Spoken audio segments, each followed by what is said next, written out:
σας καλησπερίσω όλους, όλες και όλους. Σήμερα θα κάνω το σόκολο. Είναι λίγο δύσκολο το καθήκον. Ο Πάνος πάσχει από κορονοϊό και για τον φίλο τον Άγγελο τον Τσιγκρή χαίρομαι πάρα πολύ που είμαι εδώ.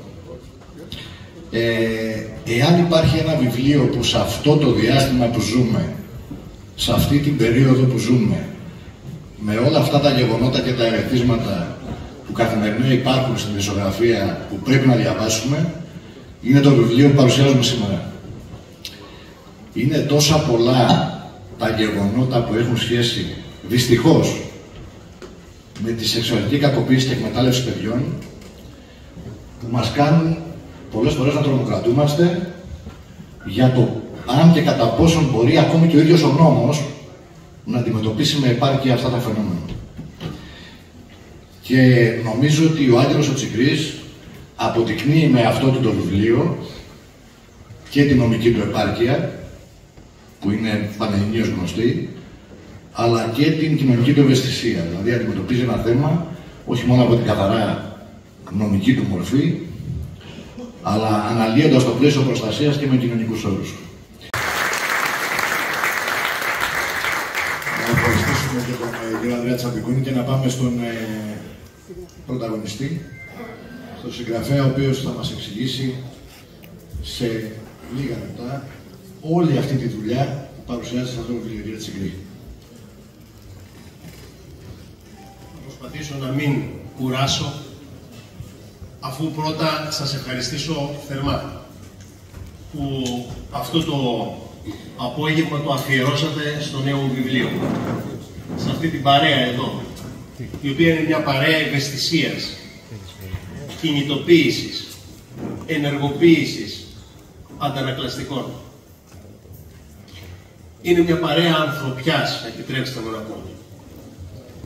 Μια παρέα η οποία δίνει το χέρι βοήθεια στα παιδιά που έχουν ανάγκη, που υποφέρουν, που δεν μπορούν να μιλήσουν, που είναι κλεισμένα στόματα πίσω από μεγάλους τοίχους. Παιδιά που δεν θα μεγαλώσουν ποτέ.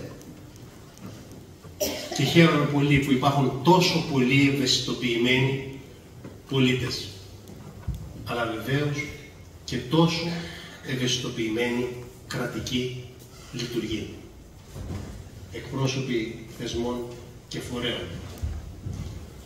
Θέλω ιδιαίτερα όμως να ευχαριστήσω τους εξαίρετους ομιλητές. Προφανώς ο μέσος πολίτης δεν τους γνωρίζει. Εμείς όμως οι νομικοί ξέρουμε ποιοι κάθονται σε αυτό το τραπέζι.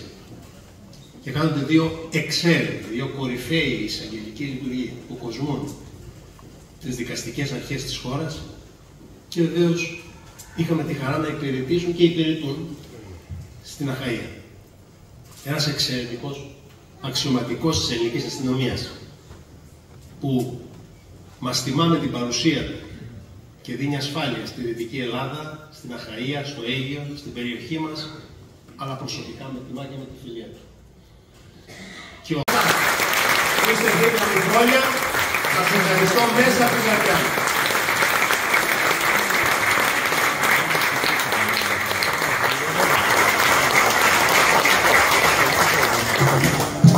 Ευχαριστούμε και τον κύριο Τσιγκρή, ευχαριστούμε κυρίως όλους και όλους εσάς που τιμήσατε σήμερα αυτή τη βραδιά και τον συγγραφέα και τους ομιλητές και όλους, και νομίζω ότι και με το κλείσιμο του ο συγγραφέας μας έδωσε να καταλάβουμε πόσο σημαντικό είναι και πόσο μας αφορά όλους το σημαντικό θέμα. Να είστε καλά. Καλό βράδυ.